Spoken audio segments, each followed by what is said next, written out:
말라기 1장 6절부터 14절까지 같은 목소리로 읽겠습니다. 시작. 내 이름을 멸시하는 제사장들아, 나 만군의 여호와가 너희에게 이르기를, 아들은 그 아버지를, 종은 그 주인을 공경하나니 내가 아버지일진데 나를 공경함이 어디 있느냐? 내가 주인일진데 나를 두려워함이 어디 있느냐 하나, 너희는 이르기를 우리가 어떻게 주의 이름을 멸시하였나이까 하는도다.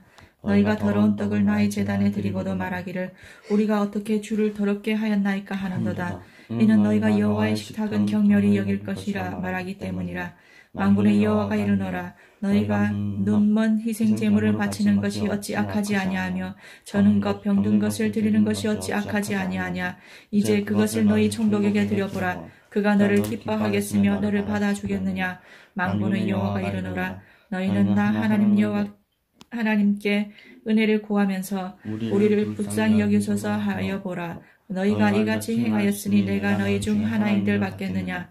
만군의 여호와가 이르노라, 너희가 내 제단 위에 헛되이 불사르지 못하게 하기 위하여 너희 중에 성전문을 닫을 자가 있었으면 좋겠도다.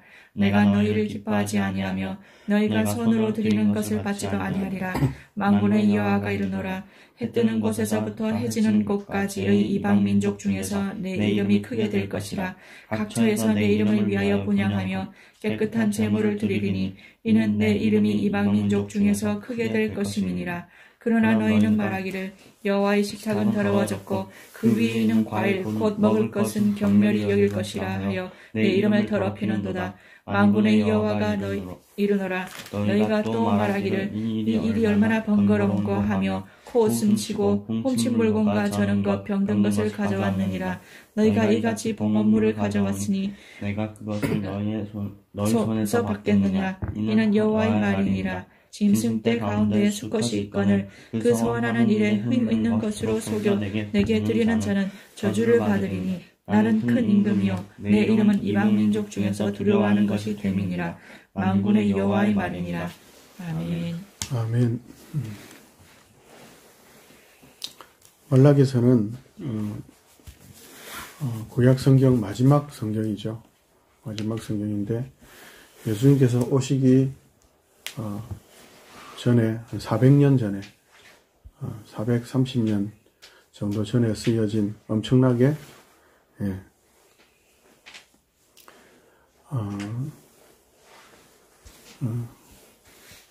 예수님의 오시기까지 그 기간이 그 사이에 선지자로서는 마지막 선지자로 그 사이 기간이 엄청나게 길어서 그 시간을 말라기 이후의 시간을 성경의 암흑기라고 부를 만큼 하나님의 음성이 하나님의 계시가 없었던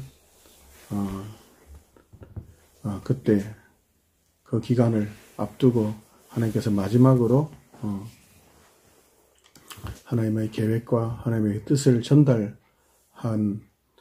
것을 기록한 성경입니다. 말라기 때는 지난주에 간단하게 나눈 것처럼 바벨론으로 돌아와서 성전도 짓고 성벽도 재건하고 해서 살아가는데, 그러나 여전히 형편은 총독에게 지위를 받는 이스라엘의 영광이나 이스라엘의 어떤 회복이 그렇게 멋있게 보이지도 않고, 그래서 기다리고 기다리다가 결국은 영적으로나 육체적으로나 지쳐서 영적으로 우울증도 있고 영적인 좌절감 속에서 뭐 제사 드려봐야, 하나님 믿어봐야, 신앙생활 해봐야 뭐 별거 있나, 이런 식으로 자기 절망 속에 스스로 자기 연민 속에 빠져서 뭐 이 정도면 됐지, 또는 어쩔 수 없어 내가 뭘 하겠나 하는 식의 그런 하나님에 대한 불신앙 속에 그렇게 하나님이 있음에도 불구하고 소망을 가지지 않는 그런 자기 절망 속에서 살아가는 이스라엘 백성들에게 하나님께서 책망하는 장면이에요. 책망하는 장면. 왜냐하면 그들은 하나님을, 그럼에도 불구하고 하나님을 잘 섬기고 있다고 착각까지 하고 착각을 넘어서 왜곡까지 시키는 그런 지경에 이르렀기 때문에 하나님께서 말라기를 통해서 그들의 정체성과 함께 그들의 행동, 그 정체성에서 나오는 행동에 대해서 바르게 고치고 돌아서기를 바라셔서 하나님께서 은혜를 베푸시는 내용이 말라기서입니다. 말라기서 제일 처음부터 하나님께서 이야기하실 때에 이스라엘 백성을 경고하실 때에 책망하실 때에 제일 처음 등장하는 것이 2절부터 5절에서 뭐였죠? 너희들이 이런 거 잘못했어. 이런 거 돌이켜. 그리고 이거 바로 행해. 라는 어떤 행동에 대한 증거를 보여주시면서 이야기하시는 것이 아니라 문제는 뭐부터 이야기하죠? 내가 너희를 사랑하고 있다. 예전부터 사랑했고 사랑해서 너희를 구원했고 지금도 사랑하고 있고 앞으로 영원히 사랑할 거다. 그 이야기부터 먼저 하세요. 근데 이스라엘 백성은 언제요? 어떻게 해요? 하면서 대들죠. 근데 하나님께서 5절에서 뭐라고요? 이스라엘 밖에서도 하나님은 큰 주님이 되셔서 주인이 되어서 모든 만방이 너희들이 인정하지 않을지 모르지만 내가 만방이 인정하는 주인으로 결국은 너희들이 꼼짝 못할 그러한 정인들이 수없이 나오게 할 거다. 너희들은 나를 못 보고 못 들었다고 이야기하지만 나의 주인됨과 나의 사랑과 은혜의 통치에 대해서 맞습니다 하나님 맞습니다 하는 그런 정인들이 가득 차도록 결국은 그런 날이 올 거다라는 약속이 말라기서 전체에 있습니다.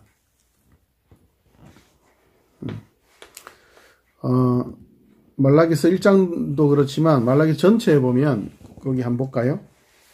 말라기서 1장 6절부터 보면 하나님의 사랑과 하나님의 크게 이야기하면 말라기서 하나님의 사랑 그리고 하나님의 주인 되심 두 가지를 이야기하고 있는데 그 주인 되심에 대한 단어를 특별히 말라기서 전체에 만군의 여호와 그러니까 만군이 뭐죠? 만군은 King of Kings라는 뜻이에요. 왕들, 온 세상의 왕들 중에 왕이라는 뜻이란 말이에요. 그러니까 온 세상, 온 역사와 나라의 왕들 중에 왕인 여호와 내가 너희의 주인이다. 이런 만군의 여호와라는 표현이 성경 말라기서 보면 4장으로 되어 있거든요. 짧은 성경인데 여기에 무려 24번이나 나와요. 그리고 1장에서도 보시면 이스라엘 밖에서 이스라엘 지경 국경 밖에서 그리고 각처에서 그리고 이방 민족 중에서 이런 표현들이 그리고 밖에서도 큰 임금이다. 이런 표현들이 계속 나와요. 그 말은 하나님께서 이스라엘이 너희들은 나를 왕으로 인정하지 않을지 모르겠지만 오히려 하나님의 주권은 각처에서 만군의 왕이시며 만방에서 이방의 민족 중에서 등등 이스라엘 지경 울타리 국경 안에서만 아니라 온 세계와 열방 가운데서 유일한 주와 왕이다라는 것을 끊임없이 계속 이야기합니다. 하나님의 주권과 하나님의 그 통치가 얼마나 완전한지에 대해서 하나님께서 계속 강조하고 계신 겁니다. 왜 이걸 이야기하죠? 하나님이 6절에 보면 하나님께서 누구시기 때문에요? 하나님이 아버지시며 왕이시기 때문인 거예요. 하나님께서 성경을 통해서 행동에 대해서 이야기하실 때 혹시 그 앞에 어떤 말라기서처럼 1장 2절부터 5절까지에 있는 것처럼 하나님이 사랑하는 아버지며 주인이기 때문이라는 이런 관계적인 그런 걸 표현 안 된 성경이라 할지라도 항상 어떤 행동에 대해서 이야기하실 때는 항상 그 관계가 전제가 되어 있습니다.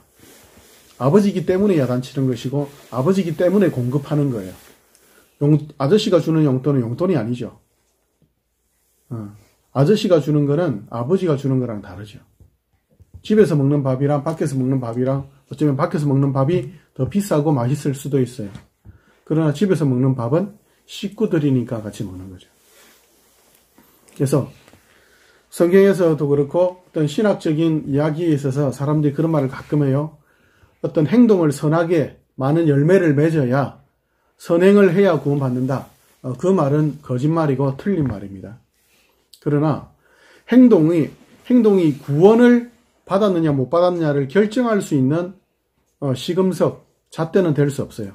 그러나 삶의 행동이 삶으로 드러나는 우리의 모든 생각과 말과 행동이 우리가 구원받은 자인지를 드러내는 구원받은 자인지를 판단하는 잣대는 분명히 됩니다. 행위로 구원받을 수는 없지만 그런 행위로 그 구원받은 삶을 증명할 수는 있습니다. 구원받은 자인데 삶의 행동이 열매가 드러나지 않는다면 그건 사기죠. 거짓말입니다.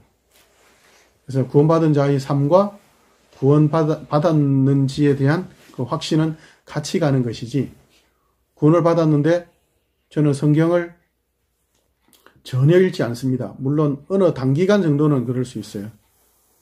그런데 10년, 1년 이렇게 기도도 안 하고 성경도 읽지 않는다. 그렇다면 정말 의심해야 되고 무엇보다 정말 회개해야 되겠죠. 돌이켜야 되겠죠. 6절부터 우리 말씀을 보면서 간단하게 좀 살펴볼까요? 6절 같이 읽습니다. 6절 같이 읽읍시다. 시작.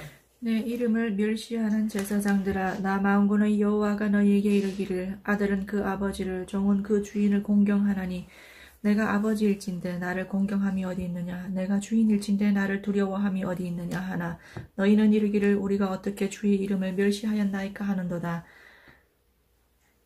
아멘. 하나님께서 이스라엘 백성들에게 지금 야단치고 있는 이 내용에 있어서 제일 첫 번째 누구에게 야단치죠? 6절에 보면 뭐라 되어 있죠? 누구에게 야단칩니까? 6절에 뭐라 되어 있냐고요? 제사장들아. 예, 제사장들아 그래야 되죠. 제사장들이 뭐를 대표하죠? 이스라엘 전체를 대표하죠. 가장 거룩하고 가장 성결한, 그러다 보니까 여호와께 성결이라는 것이 대제사장 같은 경우에 맞박에도 금띠로 이렇게 되어 있어요. 이마에 딱 이렇게 띠로 딱 이렇게 여호와께 성결, 거룩 이렇게 딱 적혀 있을 만큼 이스라엘을 대표하는 거룩한 제사장이죠. 근데 이들이 뭘 하고 있다고요? 하나님 아버지, 주인 되신 하나님을 공경하지 않는다라고 되어 있죠. 공경이라는 단어 뜻이 뭘까요? 히브리어로 있는데 공경이라는 그 단어 뜻을 포함을 할 때 우리는 주로 공경한다. 이 한자라 보니까 좀 어려운데 진실된 마음을 가지고, 그리고 진지한 마음을 가지고 존경하고 존중한다는 거죠. 근데 그 공경에는, 여기 나오는 이 공경이라는 단어에는 히브리어에 영광이라는 단어도 같이 들어 있습니다. 영광이라는 뜻도. 하나님을 공경하지 않는다는 것은 결국 뭘로 드러내냐면 하나님께 영광을 돌리지 않는다는 거죠. 내가 살아가는 이유, 내가 먹고 사는 것, 내가 지금 숨 쉬고 있는 이 모든 것이 하나님께로부터 왔는데 하나님께 감사하지 않고 하나님께 나의 삶의 영광, 내 존재 방식에 대해서 하나님이 원인이 아니다. 나는 그냥 내가 잘 살고 있는 거야. 뭐 감사할 게 뭐가 있어. 내가 노력했으니까. 재수도 나 때문이야. 그러니까 하나님께 감사하지 않고 영광을 돌리지 않는 거죠. 그러다 보니까 어떻게 될까요? 그 하나님께 영광을 돌리지 않는다는 것, 하나님을 공경하지 않는다는 것은 하나님께 영광을 구하지 않는다는 거예요. 안식일을 기억하여 거룩하게 지키라. 그 말은 뭐죠? 하나님이 전부이시니까 구원주이시고 하나님이 유일한 아버지며 창조주며 너희들에게 모든 쓸 것을 공급하는 너희의 주인이다. 그러니까 나에게 영광을 구해라. 영광이라는 단어는 영광이라는 아주 높은 단어서부터 해가지고 하루 먹을 일용할 양식까지 다 포함하는 내용이죠. 하나님을 공경하지 않다 보니까 하나님께 영광을 구하지 않죠. 하나님 먹을 거 주세요, 입을 거 주세요, 저를 도와주세요 하지 않죠. 결국 이들이 어떻게 하죠? 하나님을 공경한다 말은 하는데 하나님 우리가 언제 공경하지 않았습니까? 공경했는데요. 7, 8, 9절 우리 같이 한번 읽어볼까요? 7, 8, 9절 같이 읽습니다. 이들이 어떻게 행동으로 자신들의 신앙을 적나라하게 드러냈는지 7, 8, 9절 같이 읽어봅시다. 시작. 너희가 더러운 떡을 나의 제단에 드리고도 말하기를 우리가 어떻게 주를 더럽게 하였나이까 하는도다. 이는 너희가 여호와의 식탁은 격렬히 여길 것이라 말하기 때문이라. 만군의 여호와가 이르노라. 너희가 눈먼 희생 제물을 바치는 것이 어찌 악하지 아니하며 저는 것 병는 것을 드리는 것이 어찌 악하지 아니하냐. 이제 그것을 너희 총독에게 드려보라. 그가 너를 기뻐하겠으며 너를 받아주겠느냐. 만군의 여호와가 이르노라. 너희는 나 하나님께 은혜를 구하면서 우리를 불쌍히 여기소서 하여 보라. 우리가 이같이 행하였으니 내가 너희 중 하나인들 받겠느냐. 아멘. 하나님 앞에 구약시대니까 그죠? 예수님께서 십자가에서 죽으시고 부활하시고 난 이후로는 제사의 예식은 이제 다 완성이 되었죠. 그래서 없어졌다는 표현보다는 완성이 되었기 때문에 신약시대에는 제사를 하지 않는 겁니다. 두 가지를 이야기하시죠. 하나는 더러운 떡이라고 표현되어 있죠. 제단에 드리는 더러운 떡, 그런 희생 제물을 이야기하는 거죠. 희생 제물을 어떻게 드린다고요? 병든 것, 눈먼 것, 저는 것, 흠이 있는 것, 분명하게 누가 봐도 흠이 있는 것을 제물로 드린다는 거죠. 그럼 예배의 형식에 대해서도 엉망인 거죠. 그리고 9절 같은 경우에 보면 중심에 있어서 하나님 우리를 불쌍히 여겨달라 말은 하죠. 하나님께 불쌍히 여겨달라고 말은 하는데 그 하나님께 영광을 돌리거나 공경하지 않죠. 그 말은 뭐예요? 그러니까 형식과 내용에 있어서 형식에 있어서도 엉망이고 내용의 그 중심에 있어서도 하나님을 조롱하는 거죠. 하나님을 전혀 공경하거나 하나님께 영광을 돌리지도 하나님께 공급과 은혜를 구하지도 않으면서 뭐 하나님 있으나 없으나 똑같은데 뭐 이런 마음을 가지고 있으면서도 하나님 우리를 불쌍히 여겨주세요라는 기도를 한다는 자체가 뭐예요? 하나님을 조롱하는 거죠. 눈먼 것, 병든 것, 저는 것. 하나님께 제물을 드릴 때는 흠 있는 걸로 드려서는 안 되죠. 거룩하고 완전한 것으로 드려야 되죠. 여기서 거룩하고 완전하다는 것은 뭐죠? 뭐 크고 놀라운 걸 이야기해요? 아니에요. 돈이 엄청 많은 사람, 한 몇천억, 한 달에 월급이 막 1억 되고 이런 사람은 뭐 소 같은 걸 드려도 되겠죠. 그죠? 한 몇백만 하니까. 그러나 뭐 한 달에 1억을 번다면 그럴 수 있겠죠. 그러나 하나님께서 재물의 종류를 쭉 이야기하실 때 소부터 해서 산비둘기뿐만 아니라 집에서 키운 집비둘기, 그것도 집비둘기 새끼, 병아리, 요즘으로 이야기하면 병아리, 한 몇백 원 안 하는 병아리도 하나님께서 괜찮다고 하세요. 그렇다면 하나님께서 원하시는 게 뭐죠? 이스라엘 백성들, 그 대표격인 제사장, 율법을 몰랐을까요? 1년 된 흠없는 양이나 염소나 소를 드려라. 아니면 비둘기를 드려라. 그걸 몰랐을까요? 아니죠. 알았죠. 율법이 뭐죠? 율법은 그저 종이판이나 돌판에 기록되어져 있는 죽어있는 글이 아니죠. 살아있는 하나님의 말씀이죠. 하나님의 말씀이죠. 백성들이 몰랐을까요? 아니, 백성들 알았어요. 왜냐하면 1년에 끊임없이 성경을 읽고 자기들이 있는 그곳에서 읽는단 말이에요. 그럼 율법을 늘 가지고 가르쳐야 하는 제사장들이 몰랐을까요? 아니죠. 제사하는 법을 몰랐을까요? 아니에요. 제사장들은 일주일이 아니라 1년이 아니라 백성들 같은 경우는 1년에 한 번 아니면은 1년에 몇 번밖에 안 드릴 수 있다 쳐요. 그러나 제사장들은 기본적으로 하루에 매일 두 번 이상은 제사를 드려야 돼요. 상번제라고 해가지고 매일 아침과 저녁에 항상 제사를 드려요. 그런데도 그들이 율법을 어겼다는 것은 뭐죠? 저는 것, 병든 것, 눈먼 걸 드렸다는 것은 하나님의 말씀을 무시했다는 거죠. 경멸했다는 거죠. 하나님, 어차피 하나님 드실 것도 아니잖아요. 우리가 먹을 건데요, 어차피. 우리가 먹을 거니까 그냥 아무거나 할게요. 하나님 좋잖아요. 성전에 재정도 좀 아낄 수 있고, 얼마나 좋습니까, 하나님. 그리고 싸잖아요, 하나님. 얼마나 좋습니까? 엄청 쌉니다, 하나님. 반의 반값도 안 돼요, 하나님. 교회 재정 아끼고, 죽은 놈이니까, 살아있는 놈들은, 아이고, 잡을 때 하나님 얼마나 힘든지 아세요? 양 한번 잡아보시라고. 살아있는 놈. 양은 좀 쉬운데, 아이고, 겁납니다, 하나님. 죽은 놈, 저는 놈, 병든 놈, 찾기 얼마나 좋아요.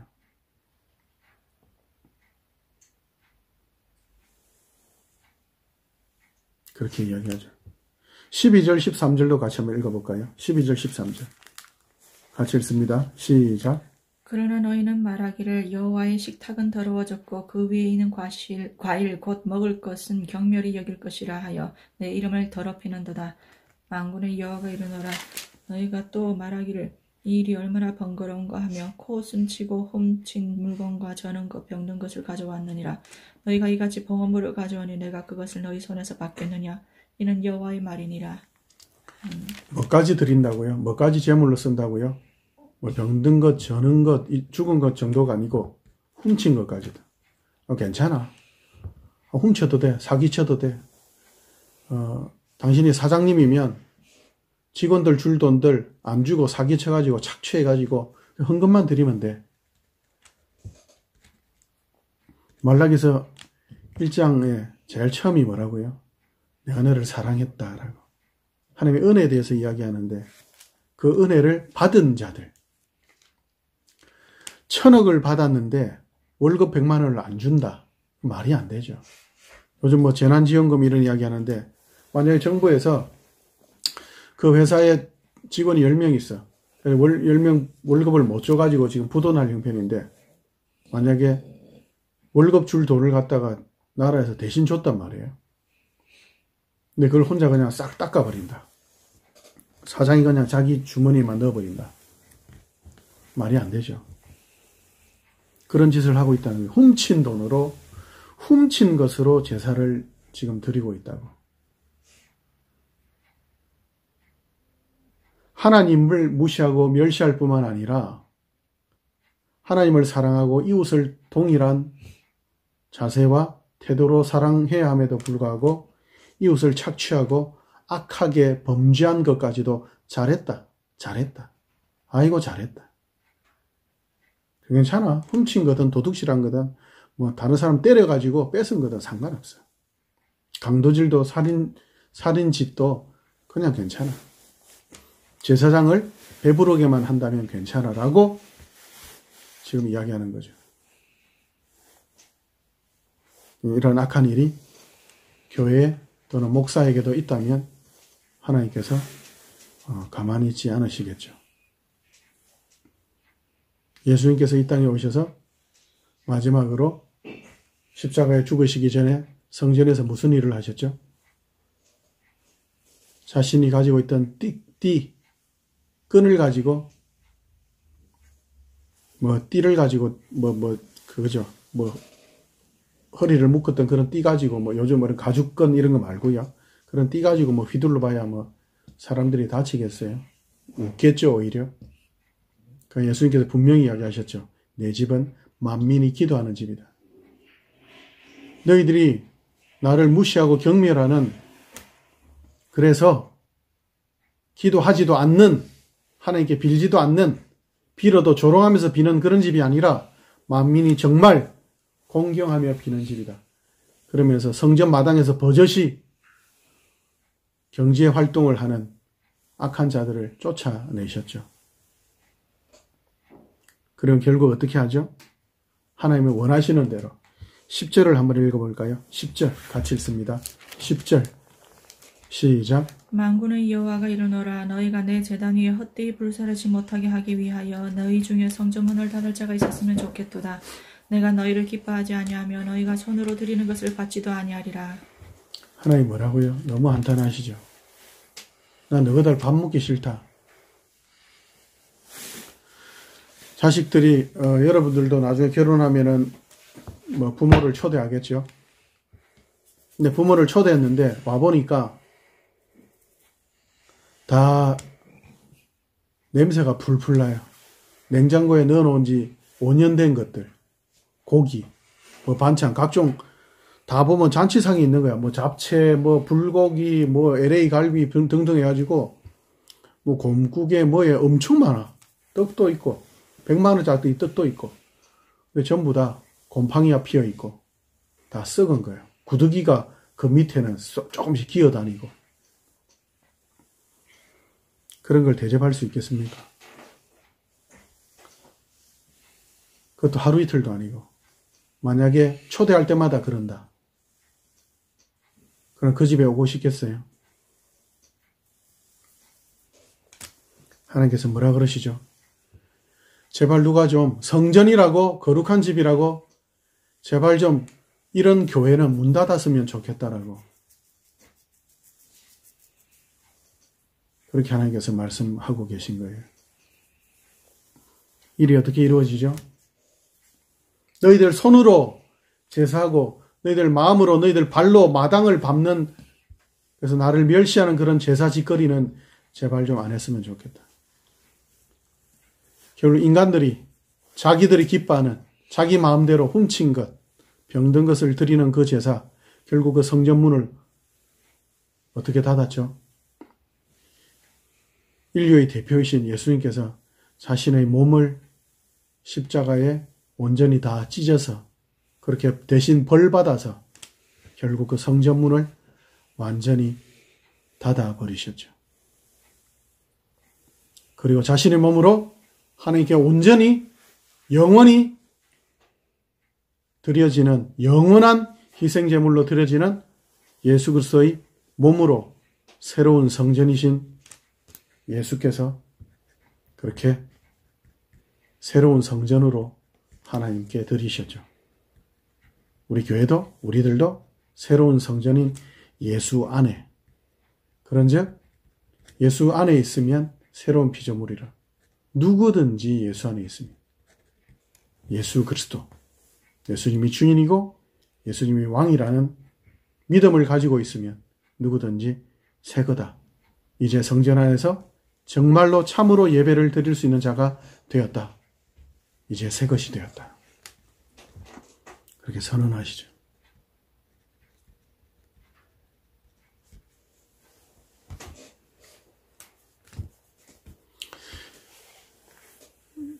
어떻게 새 것이 되었다고요?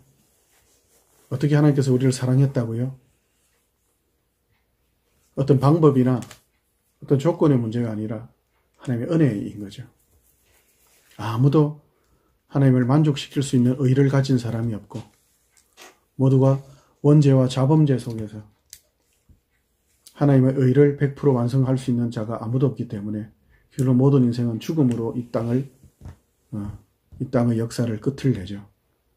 결국 죄인이라는 증거죠. 하나님 인간을 창조하실 때 죽도록 창조하지 않으셨죠. 죽는다는 것 자체가 죄인이라는 증거인 겁니다. 원죄냐 자범죄냐 원죄가 뭐고 자범죄가 뭐고 따질 것 없이 죽는다는 자체가 우리의 인간적인 논리나 어떤 설명으로 이해하거나 설명할 수 없다 하더라도 죽는다는 것이 바로 증거인 거죠. 왜 배고픈지 모르죠. 뭘 먹었는지 뭘 안 먹었는지 뭘 많이 먹었는지 어떤 사람은 적게 먹어도 배부르다고 어떤 사람은 많이 먹어도 배고프다 하잖아요. 그러나 분명한 것은 배고프다는 분명한 이유가 있잖아요. 배고파서 점점 살이 빠져가고 눈이 퀭해지고 피부가 벌게지고 피부가 허해지고 분명하잖아요. 죄인은 죽습니다. 그 분명한 증거 앞에 하나님께서 우리에게 뭐라고 이야기하시죠? 하나님께서 어떻게 하겠다고 이야기하시죠? 11절 우리 같이 읽어봅시다. 11절 같이 읽습니다. 11절 시작. 만군의 여호와가 이르노라. 해 뜨는 곳에서부터 해 지는 곳까지의 이방 민족 중에서 내 이름이 크게 될 것이라. 각 처에서 내 이름을 위하여 분향하며 깨끗한 제물을 드리리니 이는 내 이름이 이방 민족 중에서 크게 될 것임이라. 11절 말라기 전체의 핵심 내용이기도 하죠. 하나님의 사랑에 대해서 내가 반드시 보이겠다. 내가 너희를 얼마나 사랑하는지 아느냐? 내 영광이 얼마나 지극한지 아느냐? 해 뜨는 데부터 해 지는 데까지 뭐예요? 온 세계 만방, 온 역사와 시대 가운데 뭐를 드러내겠다고요? 내가 만방의 주인인 것을, 내가 왕인 것을 반드시 드러내겠다. 누구의 왕인 것을? 이스라엘, 내 백성, 내 나라의 왕인 것을 내가 누구에게 드러내겠다고요? 안타깝지만 이스라엘에게가 아니라 만방에 드러내겠다고요. 너희는 나를 무시하고 멸시해서 엉터리 제사를 드리고 제사를 드리지 않고 기도도 하지 않고 감사치도 않을지 모르겠지만 영광을 돌리지 않을지도 모르겠지만 내가 결국은 내가 만방이 하나님 영광을 받아주세요. 하나님 우리를 불쌍히 여겨주세요 하는 참된 영과 진리로 예배하는 그때가 반드시 오게 하겠다. 반드시 오게 하겠다. 반드시 오게 하겠다. 그 일을 하나님께서 이루셨죠. 우리가 로마서로 한번 가봅시다. 로마서 10장 1절.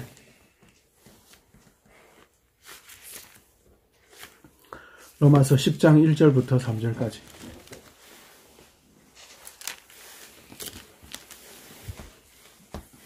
하나님께서 그 일을 어떻게 이루셨고 그 일에 대해서 또 이스라엘은 어떻게 반응했죠? 10장 1절부터 3절 같이 읽습니다. 시작. 형제들아 내 마음에 원하는 바와 하나님께 구하는 바는 이스라엘을 위함이니 곧 그들로 구원을 받게 함이라. 내가 증언하노니 그들이 하나님께 열심히 있으나 올바른 지식을 따른 것이 아니니라. 하나님의 의를 모르고 자기 의를 세우려고 힘써 하나님의 의에 복종하지 아니하느니라. 아멘. 10장부터 11장에는 바울이 자신의 민족에 대해서 하나님의 구원이 얼마나 크고 놀라웠는데 너희들이 어떻게 이 구원을 버렸느냐고 안타까워하면서 하나님의 복음과 그 복음의 진리의 풍성함에 대해서 이야기하는 내용이 나와요. 내 민족을 위해서 내가 정말 위해서 지금 내가 이 복음을 또 이렇게 이야기하고 있고 전하고 있다. 근데 이스라엘 역사가 뭐냐면 자기 의를 세우려고 하나님의 의를 어떻게 했다고요? 버렸다고. 이스라엘 백성들이 열심히 살지 않은, 열심히 살았어요. 제사도 열심히 안 드렸어요. 열심히 드렸어요. 그런데 어떻게 했다고요? 말라기에 있는 것처럼 병든 것, 저는 것, 훔친 것, 지 마음대로 자기 의를 세우려고 자기 마음대로 자기 논리, 자기 이해, 자기 신앙. 그래서 괜찮아. 주일에 예배 안 드려도 돼. 이 날과 달과 절기에 대해서는 하나님께서 편론하지 말라 그러셨어. 그러니까 우리는 주일 예배를 금요일로 땡겨드리고 토요일, 일요일에는 뭐 그냥 즐겁게 생활하세요. 헌금도 안 해도 돼. 11조도 안 해도 돼. 지 마음대로. 어느 정도 회비내가지고 우리끼리 그냥 집에서 모여가지고 적당하게 예배드리고 그냥 굳이 뭐 모여서 뭐 모일 거 있나. 자주 모일 것도 없어. 일주일에 한 번 모이자. 아니면은 괜찮아. 요즘 뭐 코로나인데 줌으로 드리고 땡이지 뭐. 앞으로 이제 코로나가 없어져도 우리는 계속 줌이다. 여행지에 가가지고 예배드리자. 그 따위에 자기 의로 하나님의 의를 저버렸다고 지금 바울이 고발하고 있죠. 그래서 하나님께서 어떻게 하시죠? 11장으로 넘어가 볼까요? 11장.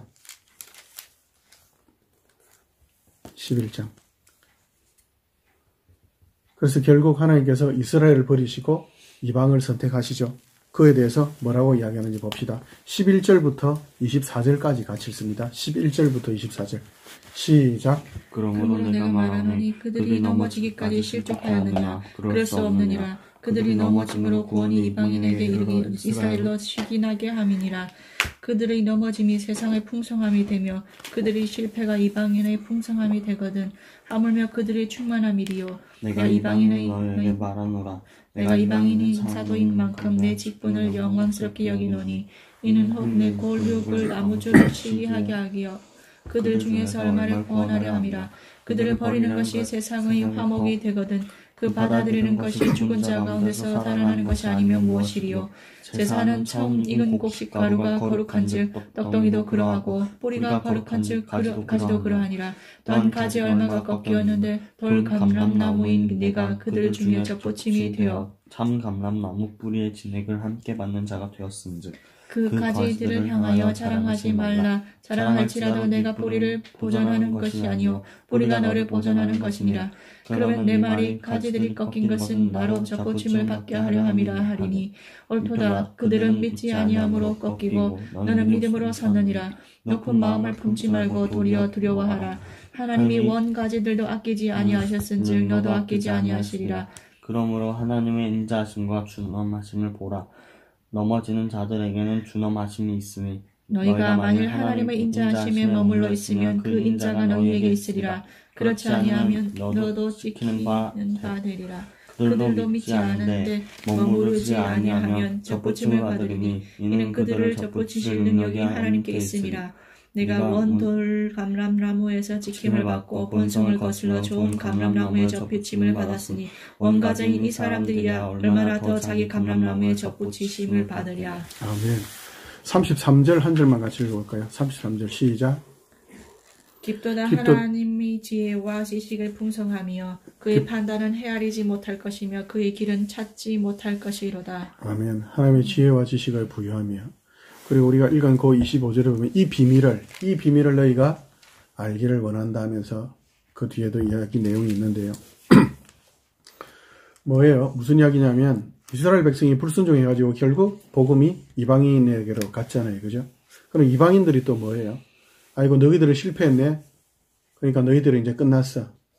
하나님께서 우리를 사랑하신 거예요. 바울이 뭐라 그러죠? 교만하지 마라. 너희가 본성을 거슬러. 본성이 뭐예요? 인간의 본성은 죄죠. 죄성이죠. 그걸 거슬러서 하나님께서 구원하셨죠. 어떻게 구원하셨죠? 잘라서? 아니에요. 돌감나무에서 하나님께서 뚝 떼가지고 접붙이신 거예요. 그러니까 원래 감람나무였던 이스라엘은 얼마나 더 하나님께서 그들이 돌이키기만 한다면 얼마나 더 접붙이실 수 있겠냐.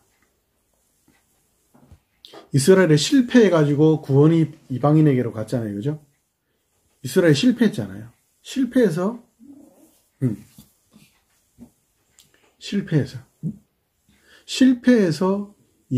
이방인들에게 이 큰 구원이 임했다면 만약에 이스라엘이 돌이켜서 다시 이스라엘이 회복되고 그들에게 허락되어진 그 구원이 완성된다면 이스라엘 백성을 통해서 얼마나 많은 사람이 더 구원받을까 라고 지금 로마서를 통해서 이야기하고 있는 거예요.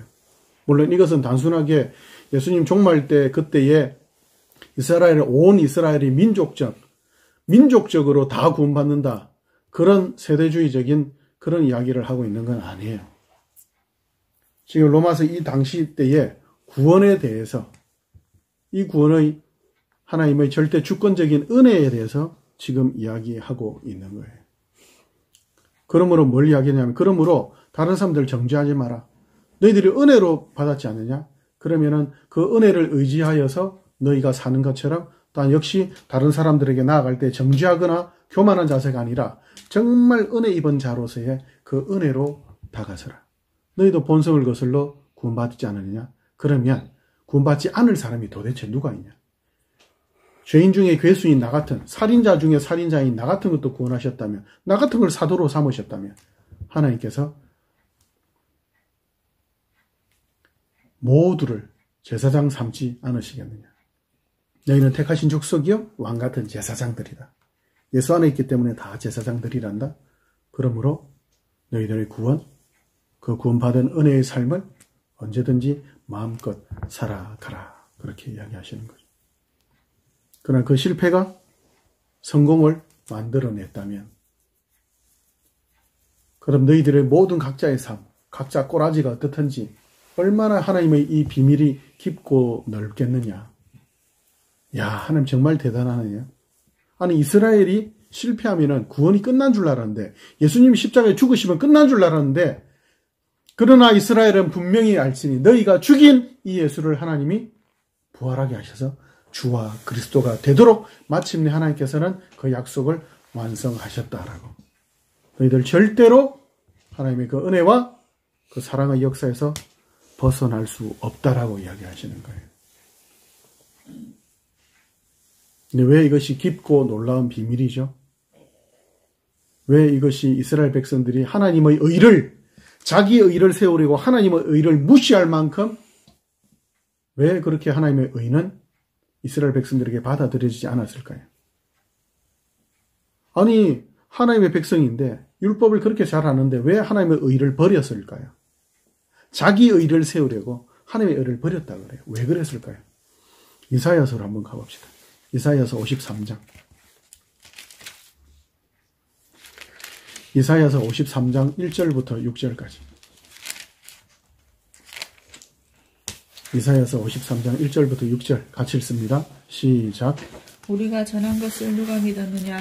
여호와의 팔이 누구에게 나타났느냐? 그는 주 앞에서 자라나기를 연한 순 같고 마른 땅에서 나온 뿌리 같아서 고운 모양도 없고 풍채도 없은즉 우리가 보기에 흠모할 만한 아름다운 것이 없도다.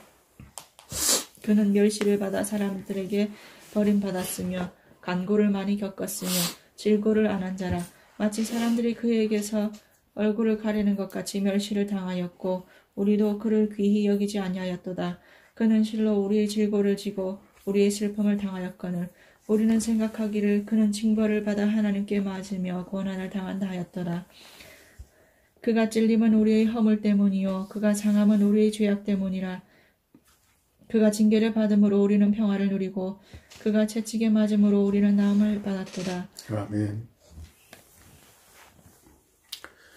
예수님께서 이 땅에 오실 때의 그 모습과 이 땅에서 살아가시는 삶에 대한 예언을 지금 담고 있는데, 예수님께서 이 땅에 오실 때 어떻게 오셨죠? 영원한 왕, 다윗의 왕위가 끊어지지 않는 영원한 왕위를 받을 메시아로 보내심을 받았죠. 근데 그 메시아이신 예수께서 어떻게 오셨죠?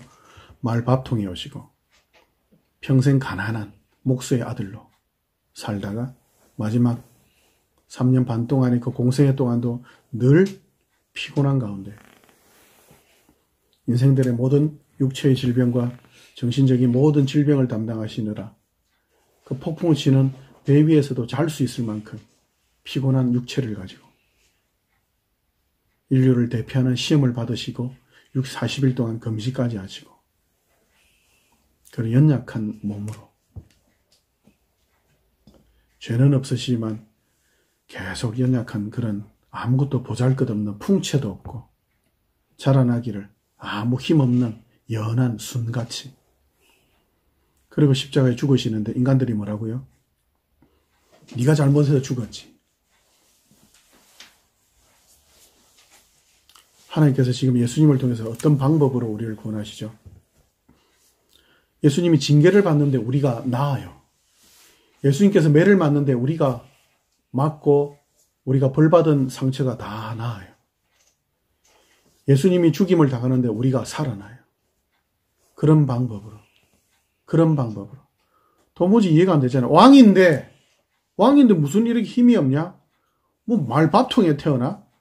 뭐 박혀것에 뭐 알에서 태어났는데 막, 그죠? 하늘에서 뭐 빛이 비치고 막 엄청난데? 왕으로 오면 최소한 좀 뭔가 좀 삐까번쩍한 건 있어야 하지 않느냐? 전혀 그런 게 없죠.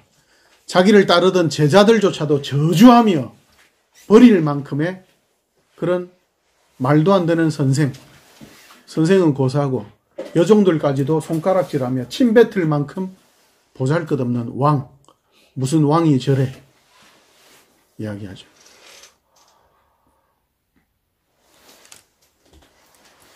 우리가 아까 말라기에서 읽었죠. 그러나 하나님께서 원하는 예수 그리스도, 인간의 모든 성전을 닫고 하나님의 새로운 성전을 온전하게 여신 그 예수님께서 자신의 육체로 우리를 대신하여 죽으셨죠. 거룩한 깨끗한 제물이, 유일하게 깨끗한 제물이 되어서 하나님이 원하시고 기뻐하시는 삶, 제물은 소같이 크고 아름답고 화려하고 솔로몬처럼 뭐 3000번제를 드리는 그런 것이 아니라 하나님 기뻐하시는 모든 인류를 죄를 해결하는, 죄의 문제를 해결하기 위한 제물인 거예요. 그렇게 예수님께서 거룩한 제물로 오셨죠. 거룩한 제물로. 그러나 인간들은 그걸 바라지 않죠. 로마를 뒤엎고 온 세계를 정복할 왕. 하나님 왜 우리 교회는 이렇습니까? 기껏 몇 명밖에 없고 좀 세상이 알아주고 많은 사람들이 모이고 그런 교회가 아니라 하나님 기뻐하시는 교회는 하나님 말씀이 바르게 선포되고 하나님이 전부이신 걸, 하나님이 영광이신 걸, 하나님이 우리를 사랑하신 그 은혜와 그 사랑을 따라 사는 순종으로 살아갈 때 복인 것을 알고 이 하나님 그렇게 살아가겠습니다. 그게 참된 하나님의 장념의 백성이며 그런 모습으로 사는 것이 진정한 교회인 것을 알고 살아가는 것. 그걸 기뻐한다는 것. 하나님께서 기뻐하는 교회. 하나님께서 기뻐하는 예배. 그거라는 걸 알고 살아가라고 말씀하시죠. 로마서 12장에서 뭐라고요? 1절부터 3절에 너희는 하나님 기뻐하시는 거룩한 산 제물로 너희 자신을 날마다 드려라. 이 세상을 분별하고 이 땅과 어울려 살지 말고 함께는 살지만 그러나 섞여 살지는 말아라. 혼합되게 살지 말아라. 거룩한 살아있는 제물로. 살아있는 제물을 어떻게 살 수밖에 없어요. 살아있어요. 근데 제물이야. 제물은 어떻게 하지? 여러분들 구약 읽어봐야지 알죠? 제물은 목을 떼고 팔다리를 꺾고 각을 떠요. 각을 뜬다는 말은 뭐냐면 뼈 마디마디를 다 분질러요. 뼈 마디마디를 하나하나씩 다 칼로 도려내요. 그래서 제단 위에 하나하나씩 얹어요. 이렇게. 피도 다 쏟아내고. 그럼 그 시간이 소 한 마리다. 비둘기 한 마리는 잡는데 시간이 좀 적게 걸리겠죠. 그죠? 그러니까 생각해 보세요. 네. 큰 제물일수록 그리고 하나님을 향하여 귀하게 쓰일수록 그 제물로 드려지는 시간은 엄청 오래 걸리겠죠. 소 한 마리 잡는데 거의 1시간은 최소한 1시간 안 걸리겠어요. 엄청 안 힘들겠어요. 그죠? 엄청 힘들 거예요. 소는 소대로, 양은 양대로, 비둘기는 비둘기대로. 가짜의 몫이 있죠. 부자는 부자대로, 가난한 자는 가난한 자대로. 병든 자는 병든 자대로, 건강한 자는 건강한 자대로. 5달란트 받은 사람은 5달란트로, 3달란트 받은 사람은 3달란트로, 1달란트 받은 사람은 1달란트대로. 장애를 가졌으면, 저 같은 장애인이면 그 자체로 그렇게 살아가는 거죠. 우리 각자의 삶 전체가 하나님 받으시는 거룩한 산 제물인 거예요. 로마서 5장으로 한번 가볼까요? 우리의 인생이 왜 그렇게 이 땅에서 예수께서 사셨던 것처럼 우리는 이미 예수께서 이루신 영광 가운데 있는데 그래도 여전히 아직 이 땅에서 살아가야 되는 그 방법이 꼭 십자가여야 되는 방법이 하나님 뭐가 있습니까? 왜 그렇습니까? 왜 그렇게 살아가야 합니까? 로마서 5장 1절부터 4절까지 우리 같이 읽읍시다. 같이 읽읍시다. 시작. 그러므로 우리가 믿음으로 의롭다 하심을 받았으니 우리 주 예수 그리스도로 말미암아 하나님과 화평을 누리자. 또한 그로 말미암아 우리가 믿음으로 서 있는 이 은혜에 들어감을 얻었으며 하나님의 영광을 바라고 즐거워하느니라. 다만 이뿐 아니라 우리가 환난 중에도 즐거워하나니 이는 환난은 인내를, 인내는 연단을, 연단은 소망을 이루는 줄 알미로다. 아멘. 이 땅에서 살아가는데 어떻게 소망을 누린다고요? 우리가 어떻게 하나님과 화평을 누린다고요? 예수 그리스도를 말미암아. 이 세상은 예수 그리스도, 예수는 주다 왕이다죠. 이 세상은 예수님을 주와 왕으로 인정하지 않아요. 이 땅 인정하지 않아요. 그런데 하나님께서 이 땅을 살아가는 방법으로 허락하신 게 뭐죠? 예수를 주인 삼고 살아가는 것. 하나님의 기준과 질서대로 살아가라. 이 땅과 타협하지 말고 하나님을 주인으로, 하나님을 아버지로 모시고 살아가라.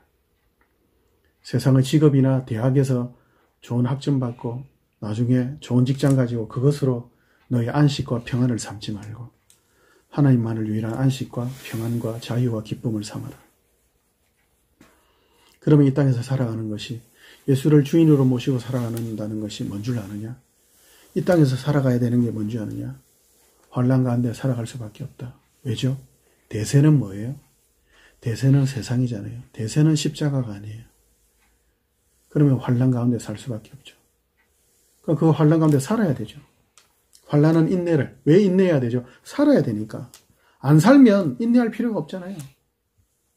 시체에게 환난이 있습니까? 없죠. 시체는 죽었는데 뭐. 시체를 칼로 찔러 보세요. 안 아프지? 상관없어요.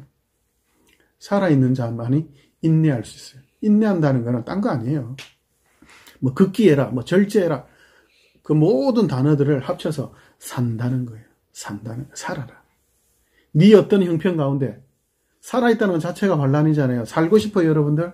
아니요, 저도 그렇게 이 땅에서 오래 살기 싫어요. 살아있다, 인생으로 산다는 자체가 환난이에요.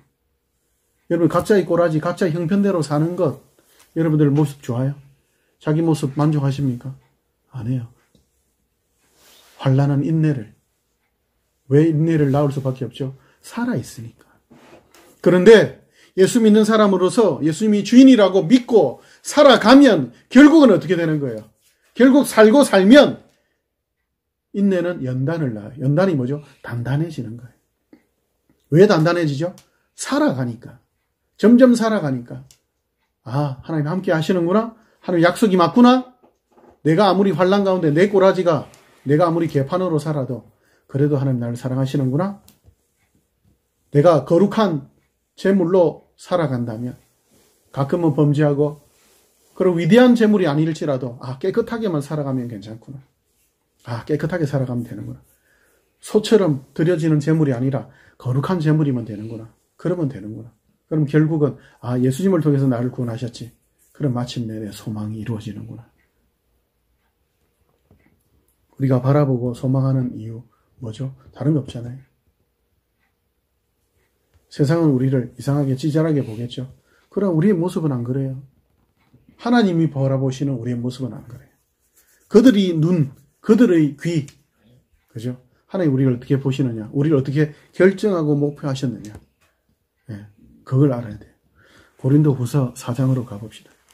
고린도후서 4장 7절부터 11절까지. 고린도후서 4장 7절부터 11절까지.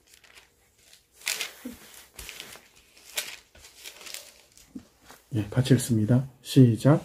우리가 이 보배를 질그릇에 가졌으니 이는 심히 큰 능력은 하나님께 있고 우리에게 있지 아니함을 알게 하려 함이라. 우리가 사방으로 우겨쌈을 당하여도 쌓이지 아니하며 답답한 일을 당하여도 낙심하지 아니하며 박해를 받아도 버림받지 아니하며 거꾸로 뜨림을 당하여도 망하지 아니하고 우리가 항상 예수의 죽음을 몸에 짊어지면 예수의 생명이 또한 우리 몸에 나타나게 하려 함이라. 우리가 살아있는 자가 항상 예수를 위하여 죽음에 넘겨지면 예수 그리스도가 나타나게 하려 함이라. 예수님이 누구죠? 만왕의 왕이시며 만군의 주시죠. 그 예수님이 우리의 삶을 통해서 세상을 우리를 볼 때 억눌림을 받는 것 같고 찌질한 것 같고 애워싸임을 받고 박해를 받는 것 같지만 그러나 우리는 망하지 않습니다. 죽는다 하더라. 온 세상은 다 망하는 걸로 끝나요. 예수 믿는 사람들도 겉으로 보기에는 똑같이 죽죠. 예수 믿는 사람들도 사기도 당하고 예수 믿는 사람들도 질병에 걸리고 예수 믿는 사람들도 저같이 시각장애를 가지게 되어서 점점 더 눈이 나빠지고 나중에는 빛도 안 보이게 될 만큼 되겠죠. 물론 어떤 사람은 하나님께서 기적을 일으키셔서 병을 고쳐주시기도 하시고 부자로 살기도 하세요. 그러나 그 모든 것 자체가 뭐예요? 그 병을 나았다고 건강해졌다고 부자가 되었다고 인생으로서의 고난이 없나요? 아니요. 산다는 것 자체가 환난인 거예요. 왜요? 우리는 세상에 살고 있잖아요. 세상은 하나님을 믿지 않죠. 그러나 하나님께서 우리에게 원하시는 것, 믿음으로 살아가라. 하나님의 살아있는 거룩한 산재물로 살아가라. 우리가 하나님의 소망을 믿음 가운데 잃지 않는다면 말라기에서 있는 제사장들처럼 훔친 것, 저는 것, 아무거나 그냥 하나님을 경홀히 여기며 하나님의 율법, 하나님의 말씀을 어기지 않고 하나님의 말씀을 따라 살아간다면 하나님 우리 아버지시죠. 그러면은 아무것도 걱정할 것 없이 하물며 너희 아버지일까 보냐. 그 하나님께서 우리와 함께 하세요. 그리고 무엇보다 우리 하나님의 자녀잖아요. 하나님의 거룩한 백성이잖아요. 그러면 다른 어떤 누구의 평가보다 하나님의 평가와 판단 속에서 그렇게 우리가 하루하루를 같이 살아갑시다. 하나님 부끄러워서 지금 말라기서 전체에 걸쳐서 하나님께서 이렇게 변정하시잖아요. 그죠? 이스라엘이 뭐라고 이야기해요? 하나님 우리를 언제 사랑했습니까? 하나님 우리 하나님께 하나님 공경하고 있잖아요. 근데 생각이나 말이나 행동을 어떻게 하고 있죠 지금? 더럽고 추하게 악하게 하고 있죠. 불순종하고. 그래서 하나님께서 뭐라고 해요? 내가 만방을 거룩한 제물로 제사 드리는 거룩한 백성으로 삼을 거다. 그들이 정인이 될 거라고. 지금 말라기서는 마치 꼭 정인석, 그 심판장 같아요. 재판석 같아요. 하나님께서 막 재판석에서 막 변론을 해야만 증거를 들이대고, 그죠? 증인들을 돼야 될 만큼 이스라엘이, 그래야 이스라엘이 그나마, 그런데도 불구하고 뭐예요? 우리가 재판하는 장면 보면 막 서로 삿대질 하잖아요. 그죠? 증거를 들이미는데도 뭐라 그래요? 지금 이스라엘은 뭐라 그래요? 아닌데요? 전문용어로 쌩까고 있죠. 하나님께서 뭐라고요? 내가 만방을 정인석에 가득 채울 거라고. 너희들은 못 보고 못 들었다고, 안 보고 안 들었다고 사기치고 거짓말할지 모르겠지만 너희들이 도무지 반박할 수 없을 만큼 너희들 말고는, 너희들이 1이고 나머지가 99라면 99가 전체가 내 말이 옳다고 정인해 줄, 해 뜨는 데부터 해 지는 데까지 그걸 내가 할 거라고. 이 뭐예요? 하나님께 협박하고 위협하는 거예요? 아니요. 그만큼 내가 너희를 사랑한다. 너희는 내 자식이다. 그걸 이야기하는 겁니다. 하나님 말씀에 순종하며 살아갑시다. 그 하나님의 말씀이 옳은 줄 알고 그 하나님의 말씀의 기준과 질서대로 살아갈 때 힘들죠. 그렇기 때문에 기도하면서 살아갑시다. 다른 게 아니라 하나님 말하시는 거 없어요. 하나님 말씀 가운데 하루하루 순종하고 하루하루 기도하면서 성도답게 살아가는 삶. 그렇게 하나님께서 예배하는 자를, 예배하는 때가 이미 왔는데 이제는 예배하는 자를 찾으실 때, 예, 하나님, 제가 하나님을 예배하는 자입니다라고 그렇게 하나님께 우리가 영광을 드리는 하나님의 찬송으로서 우리가 바로 하나님의 그 영광입니다. 하나님, 제가 하나님을 영광스럽게 하는 하나님의 바로 영광입니다. 네가, 아이고 네가, 네까지 있게 맞습니다. 왜요, 하나님? 저는 예수 그리스도 안에 있는 새로운 피조물이기 때문입니다. 즐겁게 실패하더라도 자신 있게 또 거룩하게 또 헤매고 또 그렇더라도 또 하나님 앞에 당당하게 믿음으로 예수 그리스도 안에서 이번 한 주도 그렇게 계속 우리 격려하면서 같이 이 길을 걸어갑시다. 기도합시다. 하나님 아버지, 우리의 말과 생각과 행동으로 하나님, 우리 모든 사언행으로 때로는 험있고 때로는 절고 때로는 눈먼 것으로 하나님께 드리는 것 같은 그런 우리의 삶이지만, 그러나 우리의 삶, 우리의 모든 사언행이 오직 예수 안에 있기 때문에 또 즐거이 또 나아왔습니다. 하나님, 우리를 불쌍히 여기시고 우리 주 예수 그리스도의 보혈로 덮은 우리의 인생을 받으시고 우리의 인생, 환난 같은 인생을 하나님 끝까지 살아서 결국 인내해서 그렇게 단단해지고 그렇게 열매 맺어 그 소망을 누리며 바라보며 그렇게 또한 소망을 증거하며 살아가도록 인도하여 주옵소서. 이 한 주도 그렇게 승리하며 누리며 그렇게 자라가게 하옵소서. 살아계신 우리 주 예수님 이름으로 기도합니다. 아멘.